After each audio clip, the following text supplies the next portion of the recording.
A stent is a cylindrical metal scaffold, and its job is to reopen a blocked artery that supplies blood to your heart. So the pro is we can very quickly and without much trauma to you, reopen those blocked vessels. Makes you feel a lot better.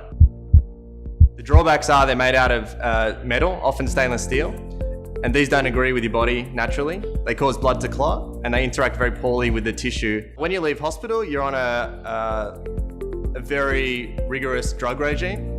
And if you don't adhere to that regime very closely, you can have a blood clot and a heart attack at a very high rate. We rethought this problem from scratch, and we've tried to address all of the elements that are wrong with the current stent platform. So we try to address blood compatibility, as well as the tissue incompatibility that I talked about. We're trying to make a kind of a naturally cloaked stent that your body can't recognize when it's delivered. It's a collaboration between some very diverse scientific groups, so some plasma physicists who created the coating, some biologists at Sydney Uni who produced the protein that your vessels are made out of in the laboratory.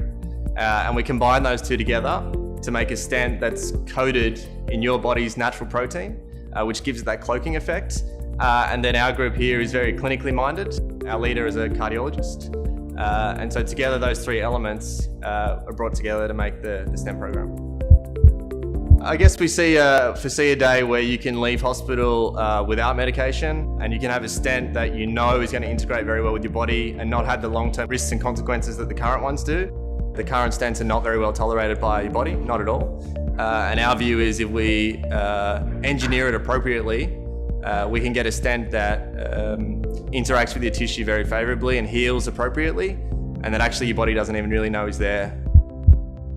And it's not possible to do any of this stuff without donations. And groups like ours run primarily from donations. As I say, it's very difficult to get grant funding and government funding for translational projects like this. And so every dollar absolutely counts.